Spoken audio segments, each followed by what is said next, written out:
Salut à toi, j'espère que tu te portes bien. Bon début de week-end. Dans cette vidéo, on va parler de la rareté du Bitcoin. Vous avez vu sûrement dans les groupes circuler que le Bitcoin devient de plus en plus rare. Pourquoi est-ce que le Bitcoin devient de plus en plus rare? Qu'est-ce qui est à l'origine de cela? Et quelles sont les conséquences majeures de cette rareté du Bitcoin?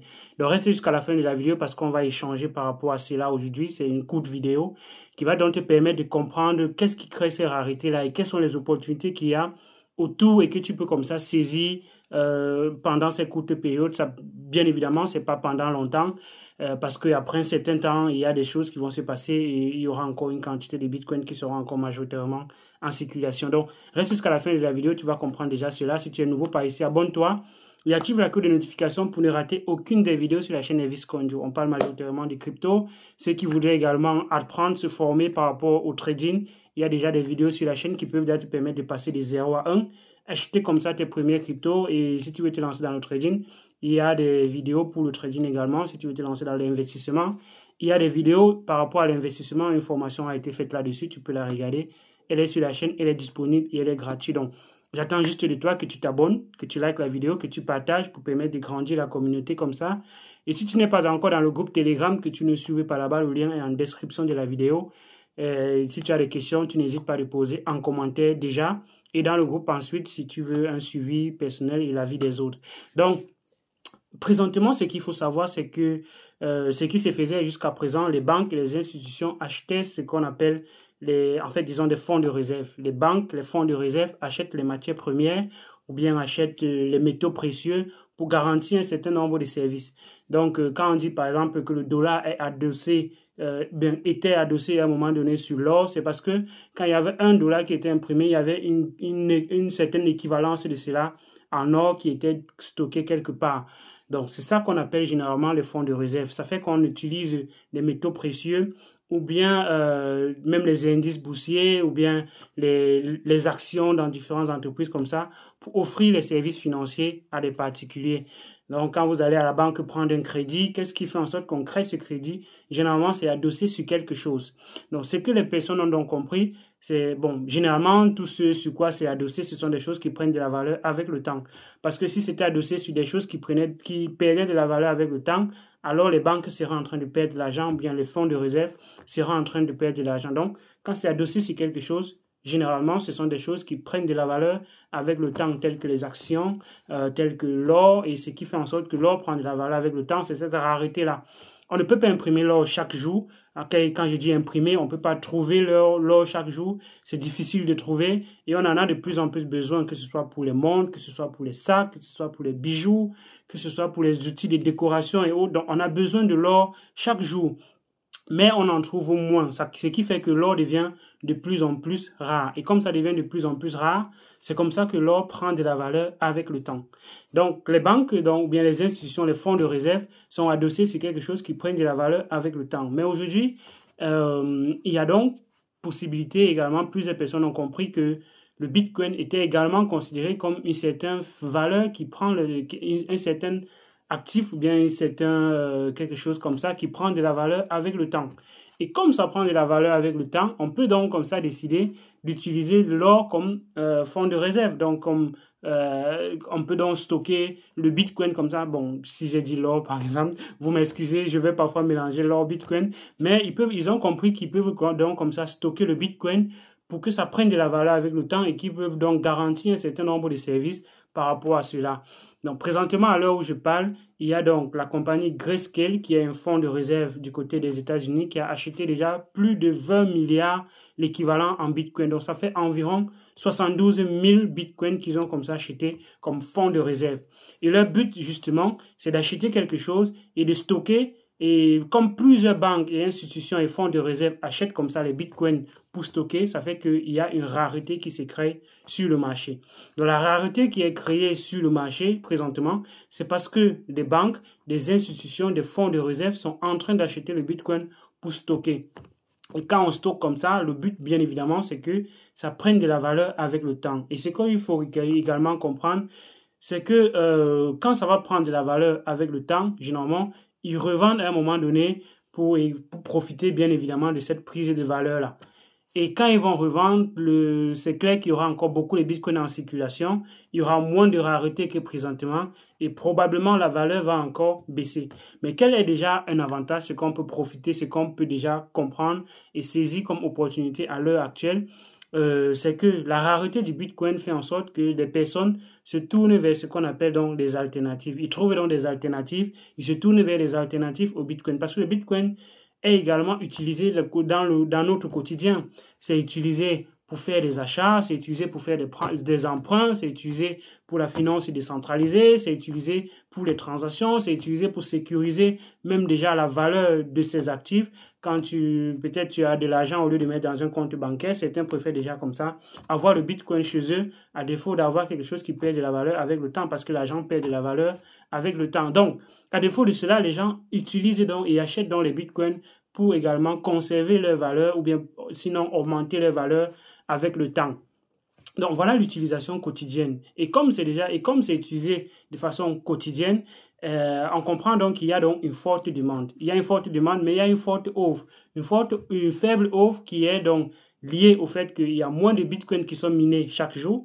Il y a de moins en moins parce qu'il y a ce qu'on appelle le halving dans les crypto-monnaies. Dans les bitcoins qui sont en proof of work, généralement, il y a le halving. Le halving, c'est une période pendant laquelle on diminue les gains qui sont donnés aux mineurs. Donc, à ceux qui minent, ils ont présentement, quand ils ajoutent un bloc qui est ajouté comme ça toutes les 10 minutes, donc chaque bloc qui est ajouté, on reverse comme ça environ 6,125 bitcoins à tous ceux qui ont participé à la sécurisation du réseau pendant ces 10 minutes-là. Donc, quand on dit sécurisation du réseau, c'est ceux qui ont validé les transactions. Bien évidemment, ceux qui ont validé les transactions ont déjà eu les frais des transactions qu'ils ont validées. Donc, ceux qui ont approuvé les validations des transactions, parce qu'il y a celui qui trouve la clé et c'est lui qui a les frais de transaction.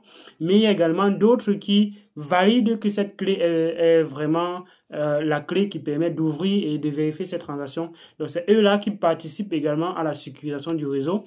Et c'est eux qui ont les 6,125 bitcoins qui sont distribués comme ça chaque 10 minutes. Donc, il y a environ 800 bitcoins qui sont créés chaque jour qui sont mis en circulation. Mais les mineurs peuvent décider de ne pas directement mettre cela en circulation. Ils peuvent donc miner et avoir une certaine quantité avant de mettre en circulation. Donc, ce n'est pas que dès que c'est créé, ils sont mis en circulation. Donc, probablement, il y a moins de 800 bitcoins qui sont injectés dans le système chaque jour.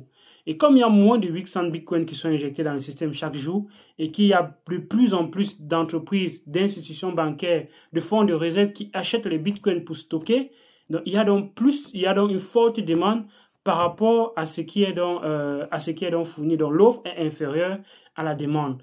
Et c'est peut-être la raison pour laquelle on a observé que le bitcoin a pris beaucoup de valeur pendant cet intervalle de temps. C'est généralement parce qu'il y a une forte demande par rapport à l'offre.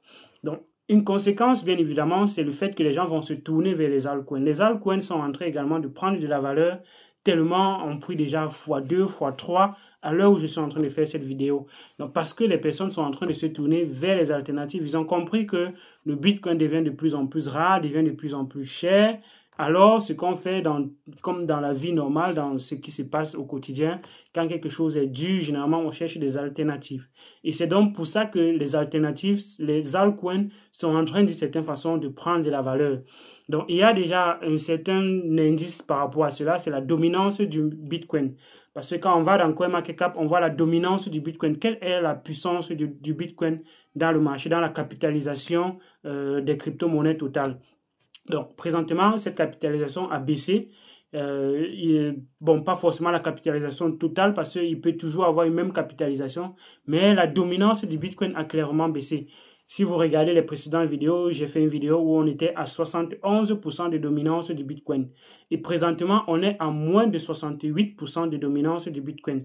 Donc, il y a déjà comme ça 3% de dominance qui ont été shiftés comme ça vers les alternatives. Et quand je dis alternatives, c'est pas n'importe quelle crypto. Il y a des alternatives qui perdent de la valeur et il y a des alternatives qui prennent de la valeur, bien évidemment. Donc, si on observe bien le marché, on va se rendre compte qu'une crypto-monnaie comme Link, comme Ethereum, comme Polkadot, comme Sushi, comme ADA, comme Tezos sont des crypto-monnaies qui sont en train de prendre de la valeur et qui ont déjà pris une certaine valeur considérable. Certains ont déjà doublé, Neo, certains ont déjà triplé pendant que je suis en train de faire cette vidéo. Donc, c'est justement peut-être dû à cela, au fait que le Bitcoin devient de plus en plus rare et que les personnes sont en train de se tourner vers les alternatives. Mais ce n'est pas pendant une éternité parce que à un certain moment donné, les alternatives, les personnes qui ont déjà comme ça les bitcoins vont potentiellement vendre pour déjà profiter du fait que les bitcoins aient pris comme ça de la valeur. Et donc, ils vont faire un swing trade, par exemple. Ils vont vendre quand ce sera cher. Le but est que ça perde un peu de la valeur et qu'ils rachètent un peu plus bas. C'est bien évidemment le jeu. C'est d'acheter, de vendre un peu quand c'est cher et de revendre un peu. Et c'est de vendre quand c'est un peu plus cher et d'acheter quand ça devient un peu moins cher d'une certaine façon. Donc, il y a clairement des opportunités à se faire. Et j'ai dit tantôt que ceux qui étaient dans les altcoins, il y avait un flow de crypto-monnaies. Il y a un flow. Le flow, c'est généralement les institutions qui achètent les bitcoins et après cette agence se répercute vers les altcoins de seconde capitalisation, un peu moins influentes que le bitcoin. Et après, ça va descendre vers les faibles capitalisations. Et après, comme ça peut sortir du système parce que les gens vont vouloir bien évidemment prendre les bénéfices quand les faibles capitalisations vont prendre de la valeur, ils vont revendre pour sortir comme ça des cryptos et prendre les bénéfices et revenir potentiellement dans le Bitcoin qui prendra encore d'une certaine façon de la valeur. Donc, voilà des stratégies que vous pouvez implémenter en se basant sur l'actualité. Parce que l'actualité, c'est clair que c'est un facteur déterminant pour les prises de position. Et ceux qui ne regardent pas l'actualité, ceux qui ne suivent pas ce qui se passe, qui déposent leur argent et attendent juste se réveiller un matin comme ça et voir que ça a pris peut-être x5, x10. Non, ça peut également avoir pris x5, mais vous n'étiez pas là pour regarder et vous avez loupé cette opportunité-là d'une certaine façon. Donc, il faut toujours être au courant de l'actualité. C'est clair que c'est un élément essentiel, que ce soit pour l'investisseur, que ce soit pour le trader. Donc, j'espère que cette vidéo t'a plu. J'espère que tu es déjà abonné à l'heure actuelle quand tu es encore en train de suivre cette vidéo jusqu'à présent, que tu es déjà abonné, que tu as activé la cloche de notification pour ne rater aucune des vidéos sur la chaîne Elvis Konjo et que d'ici à là, tu vas partager la vidéo, permettre également à d'autres personnes de comprendre même ce que cette rareté-là crée et comprendre comment est-ce qu'on peut saisir comme ça les opportunités qui sont liées au fait qu'il y ait cette rareté-là. Donc, si vous avez acheté les altcoins, soyez juste patient parce que c'est l'une des personnes qui perdent beaucoup d'argent dans les crypto-monnaies. Ce sont les personnes qui n'ont pas la patience. Ils veulent acheter quelque chose maintenant et ils veulent que ça prenne de la valeur maintenant. Et quand ça ne prend pas de la valeur, ils revendent pour acheter autre chose qui est en train de prendre de la valeur. Et ils entrent dans ces crypto-monnaies-là au mauvais moment. Et quand ils entrent dans ces crypto-monnaies-là, ça chute, ça perd de la valeur. Et c'est comme ça ils perdent de l'argent dans les crypto-monnaies parce qu'ils n'ont pas de la patience. Donc, soyez bien évidemment patient comme tout autre projet, comme tout autre investissement. Quand vous achetez un terrain, ça ne prend pas de la valeur du jour au lendemain. Quand vous investissez dans un commerce, ça ne prend pas de la valeur du jour au lendemain. Quand vous investissez dans une start-up, ça ne prend pas de l'argent, ça ne prend pas de la valeur du jour au lendemain. Ça prend un certain temps, ça demande du temps. Donc, soyez bien évidemment patient et n'investissez pas à y aller dormir d'une certaine façon. Contrôlez toujours vos investissements, vérifiez toujours un certain nombre de choses. Soyez à l'affût de l'actualité comme celle que je donne présentement. Il y aura probablement d'autres vidéos qui vont parler d'actualité, qui vont parler de la revue de la cryptosphère, où on va voir ce qui s'est passé dans le monde de la cryptosphère au courant de la semaine et ce qui pourra se passer dans la cryptosphère au courant de la semaine prochaine. Donc, je suis en train de réfléchir comment je peux le faire. Donc, si ça t'intéresse, bien évidemment, tu restes sur la chaîne et tu amènes également d'autres personnes sur la chaîne. Faisons grandir la communauté.